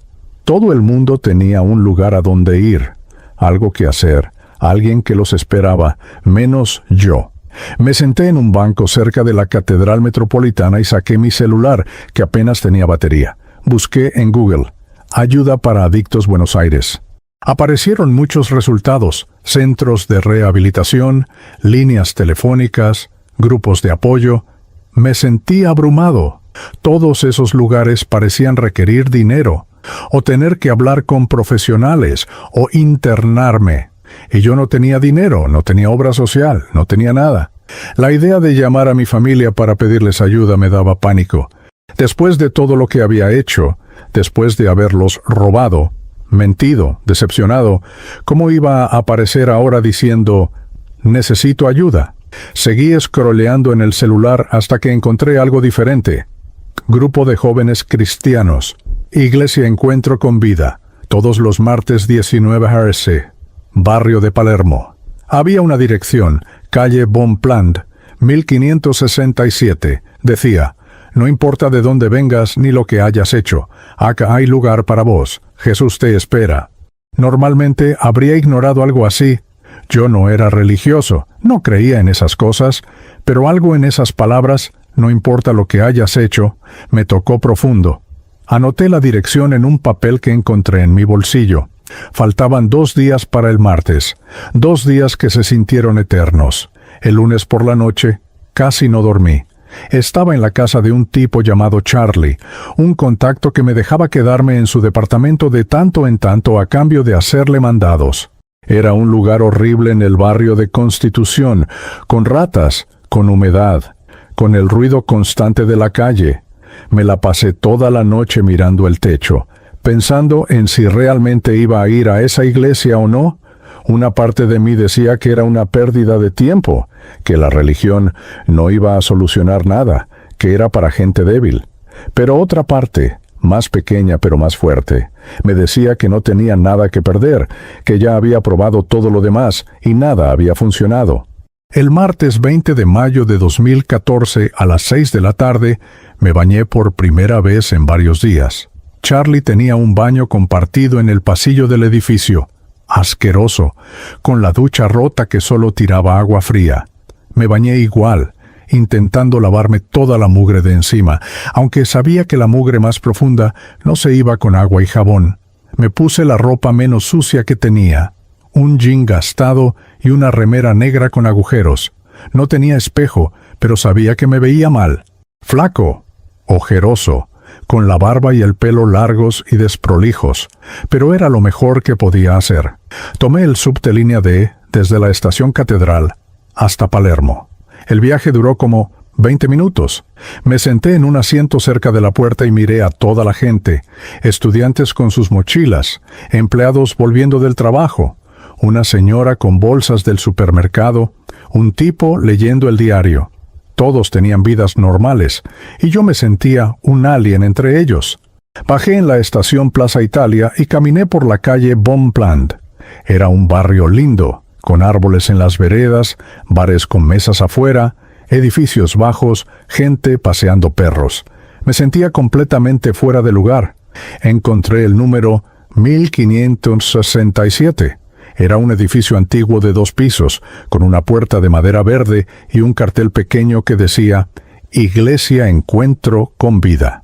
No había cruces gigantes ni nada llamativo, solo ese cartel simple.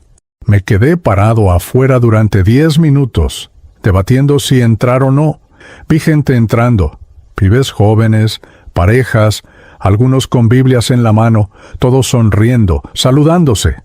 Me sentía tan sucio, tan roto, tan inadecuado. Pensé, esta gente es buena, son cristianos. No van a querer a alguien como yo acá, van a darse cuenta de lo que soy y me van a echar. Estaba a punto de irme cuando la puerta se abrió y salió una chica de unos 25 años, con el pelo largo atado en una cola de caballo, jeans y una remera blanca. Me vio parado ahí y me sonrió. «¿Hola? ¿Venís al grupo de jóvenes?», me preguntó con una calidez genuina. Yo dudé. Sí, creo que sí», le dije. «Qué bueno, pasá, ya estamos empezando. Mi nombre es Sofía, ¿y vos?» «Mateo, here», le dije en voz baja. «Bienvenido, Mateo». «Vení, te presento a los chicos». Entré siguiendo a Sofía.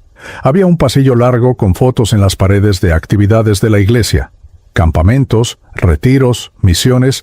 Llegamos a un salón grande con sillas puestas en círculo. Había como 30 personas, todos jóvenes, algunos de mi edad, otros más chicos. Había mate circulando, galletitas en una mesa al costado, música cristiana sonando bajito de un parlante. Sofía me llevó al círculo. Chicos, él es Mateo, viene por primera vez. Démosle la bienvenida. Todos me miraron y dijeron, «Hola, Mateo», al unísono, con sonrisas enormes. Me sentí incómodo, expuesto, pero también algo más que no podía identificar. Tal vez era alivio. Me senté en una silla vacía al lado de un pibe que se presentó como Ezequiel. «¿Primera vez acá?», me preguntó. «Sí», le respondí. «Tranquilo, vas a ver que está bueno. Acá somos todos familia», me dijo, dándome una palmada en el hombro. El encuentro empezó con canciones de alabanza. Todos se pararon, levantaron las manos, cerraron los ojos y empezaron a cantar. Yo me quedé sentado, sintiéndome ridículo, sin saber qué hacer. La canción hablaba de la gracia de Dios, de su amor incondicional, de cómo Él nos busca incluso cuando estamos perdidos. Y las letras me pegaron fuerte, como si cada palabra estuviera dirigida específicamente a mí. Después de las canciones, un tipo de unos 30 años, con lentes y una sonrisa amable, se paró al frente. Se presentó como Damián, uno de los líderes del grupo. «Buenas noches, familia. Qué lindo verlos a todos acá. Hoy quiero hablarles de algo que está en mi corazón. La historia del hijo pródigo». Y empezó a contar la parábola de Lucas 15, de ese hijo que toma su herencia, se va lejos, la desperdicia en una vida de excesos, lo pierde todo, y finalmente, destrozado y desesperado, decide volver a la casa de su padre. ¿Y saben qué es lo más hermoso de esta historia?, dijo Damián, con la voz emocionada, que el padre no esperó a que el hijo llegara arrepentido y perfecto. El padre lo vio de lejos, corrió hacia él, lo abrazó y le puso el mejor manto. No le reclamó, no le recordó sus errores, solo lo recibió con amor. Así es nuestro Padre Celestial. No importa qué tan lejos hayas ido, no importa qué tan roto estés, Él está esperándote con los brazos abiertos. Mientras Damián hablaba, yo sentí que algo se rompía dentro de mí, porque esa historia era mi historia. Yo era ese hijo que había tomado todo lo bueno que tenía y lo había desperdiciado. Yo era ese hijo que había terminado comiendo con los cerdos, en la mugre, en la miseria, y nunca, ni por un segundo, había considerado que podía volver a casa, que podía ser perdonado, que podía tener una segunda oportunidad. Las lágrimas empezaron a caer por mi cara sin que pudiera controlarlas. Intenté limpiarlas disimuladamente, pero seguían saliendo. Ezequiel, que estaba a mi lado, me pasó un paquete de pañuelos sin decir nada, solo con una sonrisa comprensiva. Después de la charla, Damián dijo, «Ahora vamos a tener un tiempo de oración. Si alguien necesita oración específica, puede pasar al frente y vamos a orar por esa persona». Algunos pasaron al frente, pidieron oración por familiares enfermos, por trabajos, por situaciones difíciles, y yo me quedé sentado con el corazón latiendo fuerte, debatiendo si tenía el coraje de pararme. Finalmente, no sé de dónde saqué las fuerzas, me paré y caminé al frente. Damián me vio llegar y me puso la mano en el hombro. «¿Cómo te llamas, hermano?» «Mateo», le dije con la voz quebrada. «¿Por qué querés que oremos, Mateo?» Y ahí, frente a 30 desconocidos, en esa iglesia de Palermo, dije la verdad por primera vez en 2 años. Soy adicto, destruí mi vida, lastimé a mi familia, lo perdí todo. No puedo salir solo, necesito ayuda, necesito a Dios porque ya no me quedan fuerzas. Hubo un silencio. Y después Damián me abrazó fuerte, y Sofía se acercó y también me abrazó. Y Ezequiel, y de repente había como 10 personas alrededor mío, con las manos en mis hombros, en mi espalda, y empezaron a orar.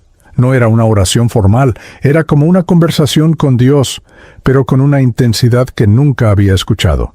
«Padre, te presentamos a Mateo, nuestro hermano. Sabemos que lo amás más de lo que él puede entender. Sabemos que tenés un plan para su vida. Rompe las cadenas de la adicción que lo tienen atado. Dale fuerzas para empezar de nuevo. Mostrale tu amor, tu gracia, tu poder sanador. En el nombre de Jesús, declaramos libertad sobre su vida». Y mientras oraban, yo lloraba. Lloraba como nunca había llorado, ni siquiera en aquella noche oscura en el departamento de 11. Pero estas lágrimas eran diferentes. No eran lágrimas de desesperación, eran lágrimas de alivio, como si estuviera vomitando todo el veneno que había acumulado durante años, como si cada lágrima llevara un pedazo de dolor, de vergüenza, de culpa. Cuando terminaron de orar, Damián me miró a los ojos. Mateo, lo que acabas de hacer requiere mucho coraje. Admitir que tenés un problema, pedir ayuda, eso es el primer paso.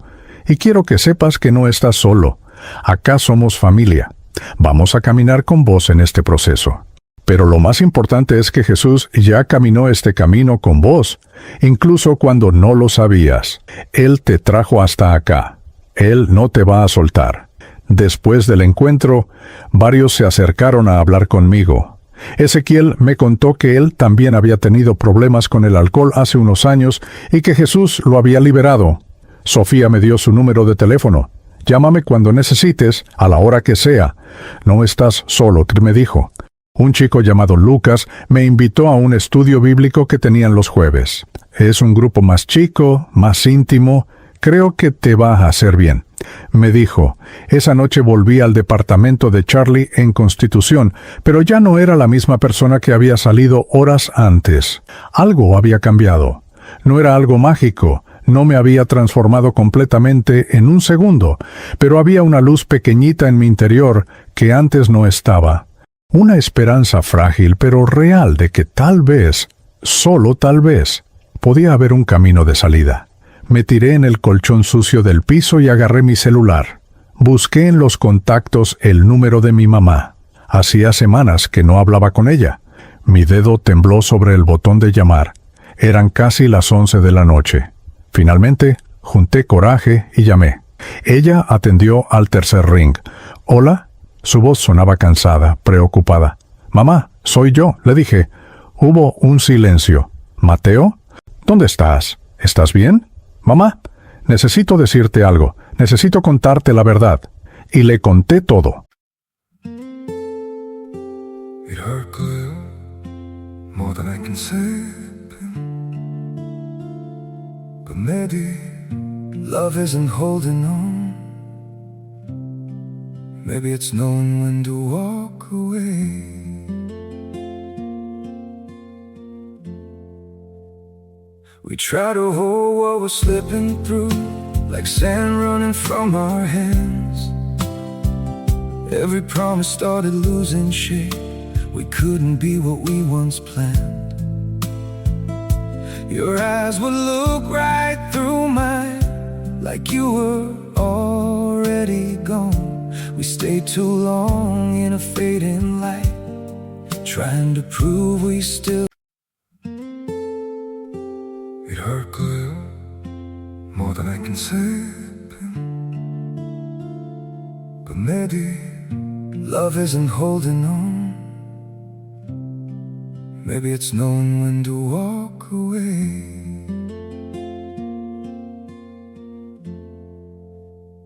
We try to hold what we're slipping through, like sand running from our hands. Every promise started losing shape. We couldn't be what we once planned. Your eyes would look right through mine, like you were already gone. We stayed too long in a fading light, trying to prove we still. It hurt clear, more than I can say. But maybe love isn't holding on. Maybe it's knowing when to walk away. We try to hold what we're slipping through, like sand running. Le conté que era adicto, que había estado mintiendo durante años, que había tocado fondo, que había estado en la calle, que había ido a una iglesia esa noche y que por primera vez sentía que podía haber una salida. Ella lloró. Lloró tanto que pensé que se le iba a quebrar la voz. «Hijo, ¿por qué no nos contaste antes? Hubiéramos hecho cualquier cosa para ayudarte». Tenía vergüenza, mamá. Tenía tanto miedo de decepcionarlos, más de lo que ya lo había hecho. «Mateo, vos sos mi hijo, siempre vas a ser mi hijo. Nada de lo que hagas va a cambiar eso. Vení a casa, por favor, vení a casa. Vamos a buscar ayuda juntos. Volví a casa al día siguiente. Mi papá no habló mucho cuando me vio, pero me dejó entrar. Mis hermanas me abrazaron, aunque todavía había dolor en sus ojos, pero estaban dispuestos a darme otra oportunidad. No porque yo lo mereciera, sino porque así es el amor de familia. Un amor que da segundas oportunidades incluso cuando parece que no quedan más. Seguí yendo a la iglesia todos los martes. También empecé a ir los domingos al servicio principal. Me senté siempre en las últimas filas, sintiéndome todavía fuera de lugar, pero cada vez un poco menos. Empecé a leer la Biblia que Damián me regaló. Una Biblia nueva, con las palabras de Jesús marcadas en rojo. Leía los Evangelios, las cartas de Pablo, los Salmos, y cada página era como agua para mi alma seca. No fue fácil. Hubo días donde la ansiedad era terrible, donde los deseos volvían con fuerza, donde mi cuerpo me pedía a gritos volver a consumir. Pero ahora tenía algo diferente. Tenía un lugar a donde ir, gente a quien llamar, un Dios al que podía clamar en medio de la tentación. Damián me enseñó a orar en esos momentos, a abrir la Biblia y leer versículos en voz alta, a llamar a alguien del grupo cuando sentía que iba a caer. Y poco a poco, día a día, empecé a sanar. No de forma perfecta, no sin tropiezos, pero empecé a sentir que volvía a ser humano, que volvía a tener esperanza, que volvía a tener un propósito. Y todo empezó esa noche del 20 de mayo de 2014, cuando un adicto destrozado entró a una iglesia en Palermo sin saber que su vida estaba a punto de cambiar para siempre, porque Jesús no espera a que estemos limpios para acercarnos a Él. Nos recibe sucios, rotos, perdidos, y desde ahí, desde lo más profundo del pozo, empieza la obra de reconstrucción. Han pasado 11 años desde aquella noche en la iglesia Encuentro con Vida. Hoy tengo 32 años, y cuando miro hacia atrás, no puedo creer que sea la misma persona que estuvo tirada en el piso de aquel departamento abandonado en 11, rogando morir. Pero tampoco puedo olvidarlo, porque olvidar de dónde vine sería olvidar la magnitud de lo que Dios hizo en mi vida. Y eso es algo que no puedo, ni quiero hacer jamás. Los primeros meses, después de volver a casa y empezar a congregarme en la iglesia, fueron los más difíciles de mi vida. Mucha gente piensa que cuando alguien entrega su vida a Jesús, todo se soluciona mágicamente, que de repente desaparecen las tentaciones, los deseos, las luchas, pero no es así. La libertad en Cristo es real, es poderosa, pero no es instantánea. Es un proceso, un camino que se recorre día a día, a veces hora a hora, a veces minuto a minuto.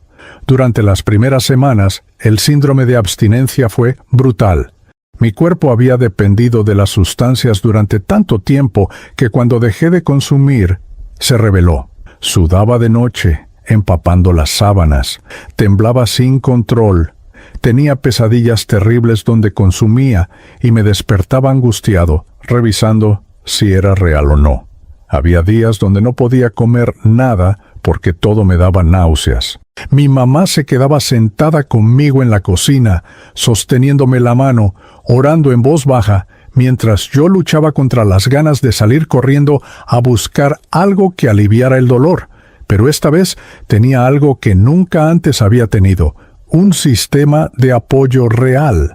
Damián venía a mi casa 2 veces por semana.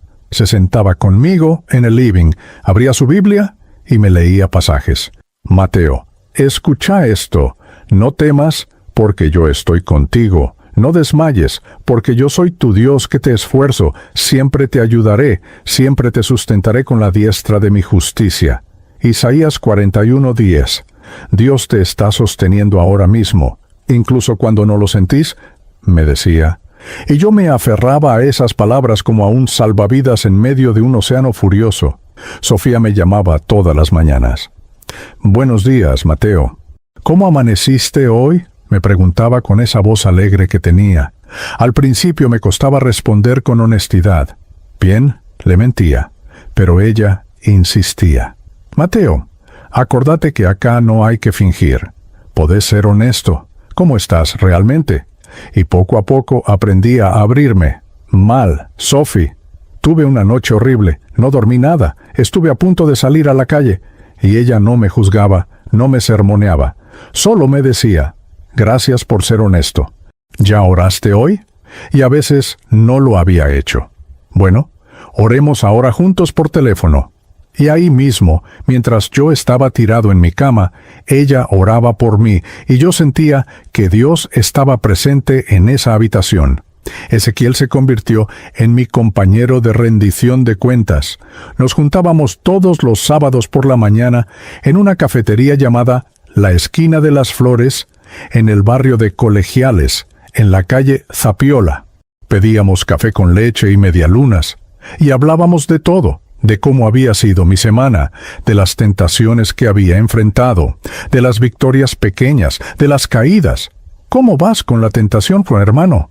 Me preguntaba directo, sin rodeos, y yo le contaba la verdad, porque había aprendido que la oscuridad solo tiene poder en el secreto, pero cuando expones las cosas a la luz, cuando las hablas en voz alta, pierden fuerza. Esta semana pasé por la villa en Retiro, donde solía comprar, y sentí un impulso enorme de bajar del colectivo. Le confesé una vez. ¿Y qué hiciste?, me preguntó.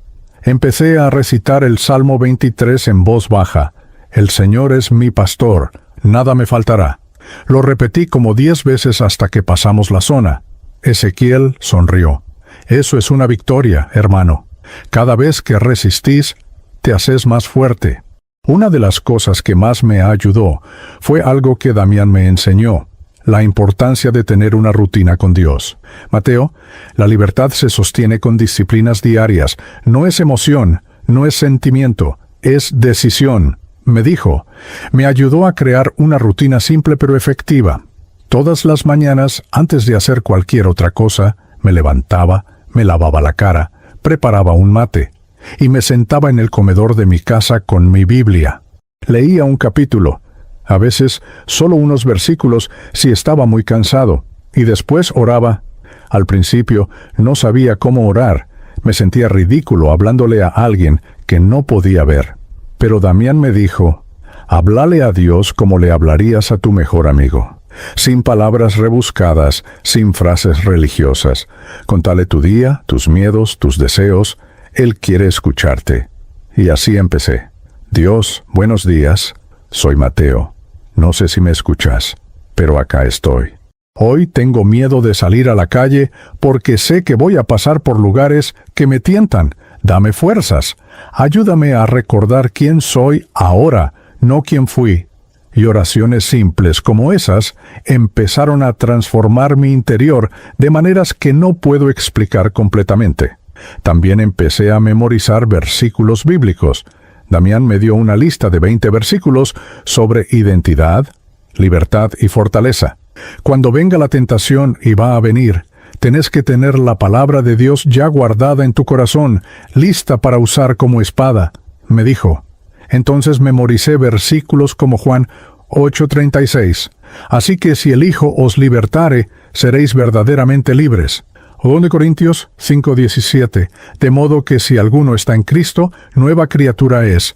Las cosas viejas pasaron. He aquí todas son hechas nuevas. Los escribí en papelitos y los pegué por toda mi habitación. En el espejo, en la puerta, al lado de mi cama. Y cuando la ansiedad venía, cuando los pensamientos me atacaban, los leía en voz alta, una y otra vez, hasta que esas verdades penetraban más profundo que las mentiras. Pero no todo fue espiritual, también necesitaba ayuda práctica. Damián me conectó con un psicólogo cristiano llamado Dr. Martín Ibarra, que tenía su consultorio en el barrio de Caballito, sobre la avenida Rivadavia. Las primeras sesiones fueron difíciles. El doctor Ibarra me hacía preguntas que me incomodaban, que me obligaban a mirar partes de mí mismo que había evitado durante años. Mateo, ¿por qué crees que empezaste a consumir?, me preguntó en la tercera sesión. ¿Por la presión, por el estrés de la universidad?, le respondí. Eso fue el disparador, pero no la causa raíz. ¿Qué había en vos que te hacía sentir que necesitabas escapar?, insistió. y ahí tuve que enfrentar cosas profundas. Mi necesidad de aprobación, mi miedo al fracaso, mi incapacidad de pedir ayuda, mi orgullo que me hacía creer que podía con todo solo. Tenés que aprender a ser vulnerables, Mateo, a pedir ayuda sin sentir que sos débil. La fortaleza real está en reconocer que no podés solo, me dijo. También participé en un grupo de recuperación que la iglesia organizaba los viernes por la noche. Era un grupo pequeño, solo 8 personas, todos luchando con diferentes adicciones: alcohol, drogas, pornografía, juego. Nos reuníamos en un salón en el primer piso de la iglesia. Nos sentábamos en círculo y cada uno compartía cómo había sido su semana. Había una regla sagrada: lo que se dice acá se queda acá. No hay juicios, no hay críticas, solo amor y apoyo. Escuchar las historias de otros me ayudó a darme cuenta de que no estaba solo, que la lucha que yo enfrentaba era la lucha que millones enfrentaban. Y cuando alguien compartía una victoria, todos celebrábamos como si fuera propia. «Hoy cumplo 30 días limpio», dijo una vez Gabriel, un tipo de unos 40 años que luchaba con el alcohol, y todos nos paramos y lo aplaudimos, algunos con lágrimas en los ojos, porque sabíamos el infierno que había atravesado para llegar a esos 30 días. Hubo momentos donde casi recaigo. Una noche de julio de 2014, como 2 meses después de haber empezado el proceso, tuve un día especialmente difícil. Mi papá y yo habíamos tenido una discusión fuerte. Él me había preguntado cuándo iba a volver a estudiar, cuándo iba a buscar trabajo, cuándo iba a hacer algo productivo con mi vida. Y yo le grité que estaba haciendo lo mejor que podía, que estar limpio ya era un logro enorme. «Estar limpio no paga las cuentas, Mateo. Necesitas hacer algo con tu vida», me respondió, y salió del cuarto dando un portazo. Esa noche salí de casa. Caminé sin rumbo por Belgrano, con las manos en los bolsillos, sintiendo esa ansiedad familiar trepando por mi pecho. Pasé por lugares que conocía, lugares donde había comprado antes, y la tentación fue abrumadora. Solo una vez más, me susurró una voz en mi cabeza: «Tu papá tiene razón, sos un fracaso, no vas a poder, ¿para qué seguir luchando?». Saqué mi celular, busqué un contacto viejo, mi dedo estaba sobre el botón de llamar. Pero entonces recordé algo que Damián me había dicho: «Cuando venga la tentación, no pelees solo, llamar a alguien inmediatamente». Entonces, en lugar de llamar a ese contacto, llamé a Ezequiel. Atendió al segundo ring. «Mateo, ¿qué pasó?». «Hermano, estoy a punto de caer. Necesito ayuda», le dije con la voz quebrada. «Decime dónde estás. Ya salgo para allá», me respondió sin dudar. Me quedé parado en una esquina de la avenida Cabildo, temblando, llorando, hasta que 20 minutos después llegó Ezequiel corriendo. Me abrazó fuerte. «Vamos a caminar, hermano. Háblame, contame qué pasó». Y caminamos durante 2 horas por las calles de Belgrano, hablando, orando, hasta que la tormenta pasó. Esa noche aprendí algo fundamental: que la libertad no es nunca tener tentaciones, es saber qué hacer cuando vienen. Es tener un plan, tener gente a quien llamar, tener herramientas para pelear. En septiembre de 2014, 4 meses después de haber entrado por primera vez a la iglesia, me bauticé. Fue un domingo por la tarde en la pileta de una escuela en el barrio de Villa Urquiza que la iglesia alquilaba para los bautismos. Había como 100 personas ahí, toda la congregación, mi familia, amigos del grupo de jóvenes. Me puse una remera blanca y un short y entré a la pileta junto con Damián, que iba a bautizarme. El agua estaba fría, pero no me importó. Damián me preguntó frente a todos: «Mateo, ¿crees que Jesús es el Hijo de Dios, que murió por tus pecados y resucitó al tercer día?». «Sí, creo», respondí con voz fuerte. «¿Renuncias a tu vida pasada y te comprometes a seguir a Jesús todos los días de tu vida?». «Sí, renuncio y me comprometo». Y entonces me sumergió en el agua. Y cuando salí, empapado, tosiendo un poco, escuché los aplausos y los gritos de alegría de todos. Mi mamá lloraba en primera fila, mi papá tenía los ojos brillantes, mis hermanas sonreían. Y yo sentí que algo viejo había muerto en esa agua y algo nuevo había nacido. Poco a poco empecé a reconstruir mi vida. En noviembre de 2014 conseguí trabajo en una librería cristiana en el barrio de Flores, sobre la avenida Rivadavia. Era un trabajo simple: atender clientes, ordenar libros, hacer inventario. El sueldo era bajo, pero era honesto, era mío. El dueño, un hombre mayor llamado Don Esteban, sabía mi historia porque Damián le había contado. Mateo, todos merecemos una segunda oportunidad. Te voy a dar esta oportunidad, pero necesito que seas responsable, me dijo. Y lo fui. Llegaba temprano, cumplía con mis tareas, trataba bien a los clientes. Y por primera vez en años, sentí orgullo de mí mismo. Orgullo sano, no el orgullo arrogante de antes, sino la satisfacción de estar haciendo las cosas bien.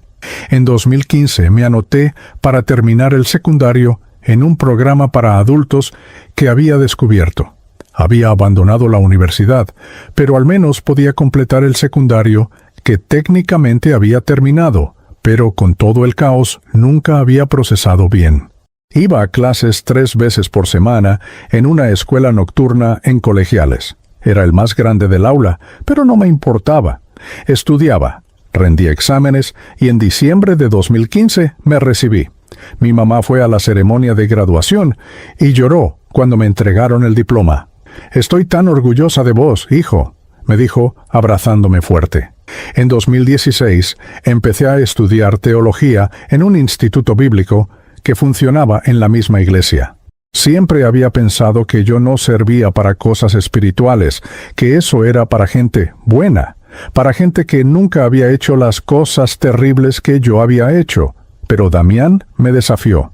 Mateo, justamente porque sabes lo que es estar en las tinieblas, podés guiar a otros hacia la luz. Dios no desperdicia nada, ni siquiera tu pasado. Entonces estudié, aprendí sobre la Biblia, sobre teología, sobre consejería, sobre cómo ayudar a otros. Y en 2017, 3 años después de haber entrado a la iglesia, Damián me invitó a ser colíder del grupo de jóvenes junto con Sofía. Mateo, tu testimonio puede ayudar a muchos. Hay pibes que están donde vos estuviste y necesitan ver que es posible salir. ¿Te animás?, me preguntó. Tuve miedo. Me sentí indigno, pero dije que sí. La primera vez que compartí mi testimonio completo frente al grupo fue una de las noches más difíciles y más liberadoras de mi vida. Conté todo. La primera vez, las mentiras, los robos, las ciudades, el fondo del pozo, el encuentro con Jesús, y cuando terminé, había como 15 personas llorando, pero no lágrimas de lástima, sino lágrimas de esperanza, porque si Dios pudo sacarme a mí del abismo, podía sacar a cualquiera. Después del encuentro, un pibe de unos 20 años se me acercó. Tenía los ojos rojos, las manos temblando. Mateo, yo soy adicto. Llevo meses intentando dejarlo, y no puedo. ¿Vos realmente crees que puedo ser libre?, me preguntó. Lo miré a los ojos y le dije con toda la convicción de mi corazón. No solo creo que podés ser libre, sé que podés. Porque no vas a salir por tu fuerza, vas a salir por la fuerza de Jesús. Y Él es más grande que cualquier adicción. Y empezamos a caminar juntos su proceso de libertad, así como otros habían caminado el mío. Hoy, en 2025, soy pastor de jóvenes en la iglesia Encuentro con Vida. Esa misma iglesia que me recibió roto, sucio, desesperado, ahora es mi hogar. Dirijo el grupo de recuperación de adicciones los viernes por la noche, el mismo grupo que me ayudó a mí. Veo llegar gente en las mismas condiciones en las que yo llegué, sin esperanza, sin fuerzas, al borde del abismo.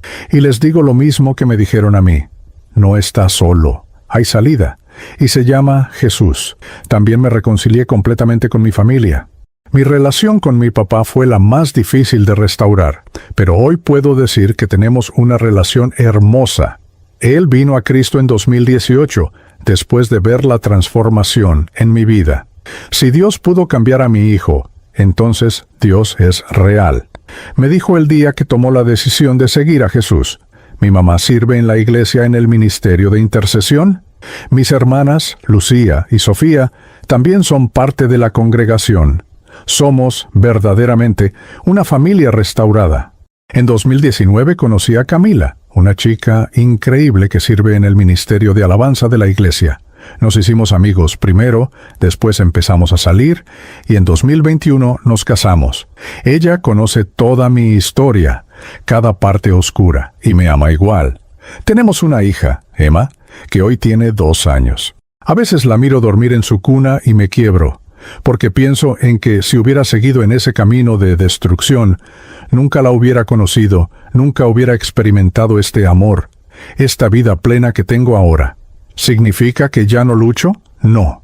Todavía hay días difíciles. Todavía hay momentos donde los recuerdos vienen, donde la ansiedad aparece, donde las tentaciones tocan la puerta. Pero ahora sé qué hacer. Abro mi Biblia, oro, llamo a Ezequiel, que sigue siendo mi compañero de rendición de cuentas después de 11 años. Me apoyo en mi esposa, en mi comunidad. Y la tentación pierde poder.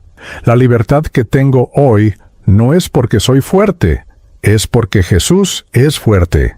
No es porque lo merezco, es porque Él es misericordioso. No es porque nunca más voy a ser tentado, es porque aprendí que cada día tengo que elegir a quién voy a servir, a mis deseos o a mi Salvador. Y elijo a Jesús, cada día, a veces cada hora. Elijo a Jesús, y Él me sostiene. Como prometió que haría, como siempre ha hecho, como siempre hará. Si estás leyendo esto y estás donde yo estuve, quiero que sepas algo. Hay esperanza. No importa qué tan profundo hayas caído, no importa cuánto hayas arruinado, no importa cuántas veces hayas fallado, Jesús te está esperando. No está esperando a que te limpies primero. Te está esperando tal como estás, roto, sucio, desesperado, porque ahí es donde Él hace su mejor trabajo. Mi nombre es Mateo Reyes. Soy adicto en recuperación. Soy hijo de Dios. Soy esposo. Soy padre. Soy pastor. Y soy libre. No por mi fuerza, sino por su gracia. Y esa gracia está disponible para vos también. Solo tenés que extender la mano y tomarla. Esta no es una historia de fuerza de voluntad. Es una historia de gracia. Gracia que me encontró en lo peor, gracia que me enseñó a vivir de nuevo, gracia que cada día me recuerda, sos amado, sos perdonado, sos libre. Y si yo pude, vos también podés.